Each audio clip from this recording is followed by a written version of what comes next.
வணக்கம். Welcome to Thanjavur சமையல்.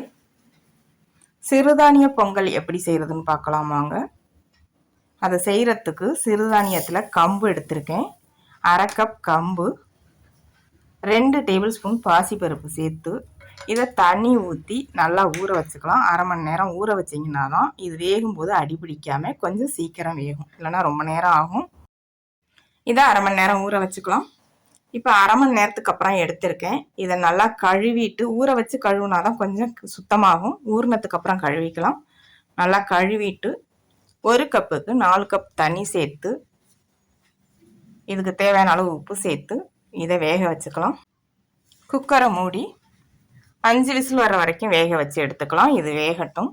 இது வேகும்போதே இதுக்கு ஒரு மசாலா அரைச்சி எடுத்துக்கலாம். அரைக்கிறதுக்கு கொஞ்சம் மல்லி இலை, காரத்துக்கு 3 பச்சை மிளகாய், சின்னதாக ஒரு துண்டு இஞ்சி சேர்த்து இதை கொஞ்சம் கொரகொரப்பாக அரைச்சிக்கலாம். தண்ணி எதுவும் சேர்க்கலை, சும்மா தான் அரைச்சிருக்கேன்.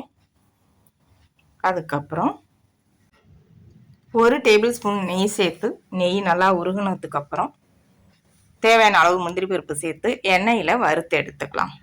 கருகாமல் நல்லா இந்த அளவுக்கு வறுத்து எடுத்துக்கலாம். அதே நெய்யில் 1 டீஸ்பூன் சீரகம் சேர்த்து அதையும் வறுத்துக்கலாம். அதுக்கப்புறம் 1/2 டீஸ்பூன் மிளகு, அதையும் வறுத்து எடுத்துக்கலாம். இப்போ இது எல்லாத்தையும் வறுத்து எடுத்துட்டு இப்போ நம்ம அரைச்ச மசாலாவையும் இதே நெய்யில் வதக்கி எடுத்துக்கலாம். இது ரொம்ப நேரம் வதக்க தேவையில்லை, 2 நிமிஷம் வதக்கி எடுத்துக்கலாம். இப்போ இது நல்லா வதங்கிருச்சு. ஸ்டவ் ஆஃப் பண்ணிட்டு எடுத்துக்கலாம். அதுக்கப்புறம் வறுத்த மிளகு ஜீரகத்தை இதில் கொஞ்சம் கொரகொரப்பாக இடித்து எடுத்துக்கலாம்.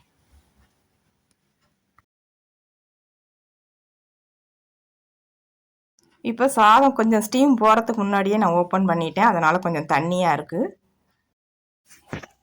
இது கூட வதக்கின மல்லி, இடித்த மிளகு சீரகம், முந்திரி பருப்பு எல்லாத்தையும் சேர்த்து இது கூட 1 டேபிள் ஸ்பூன் நெய் சேர்த்து நல்லா கலந்து விட்டு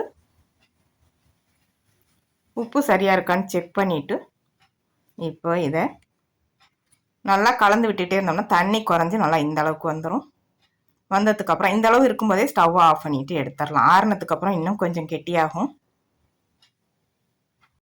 அப்புறம் பார்த்திங்கன்னா இந்த அளவுக்கு கெட்டியாகிடும். இது கூட தேங்காய் சட்னி வச்சு சாப்பிடும்போது டேஸ்ட்டு ரொம்ப நல்லாயிருக்கும். இதில் மல்லி, பச்சை மிளகாய், இஞ்சி சேர்த்து வதக்கி இருக்கிறதுனால டேஸ்ட்டு இன்னும் நல்லாயிருக்கும். செஞ்சு பாருங்கள். வீடியோ பிடிச்சிருந்தா வீடியோவை ஷேர் பண்ணுங்கள். தஞ்சாவூர் சமையலுக்கு சப்ஸ்கிரைப் பண்ணுங்கள். தேங்க்யூ.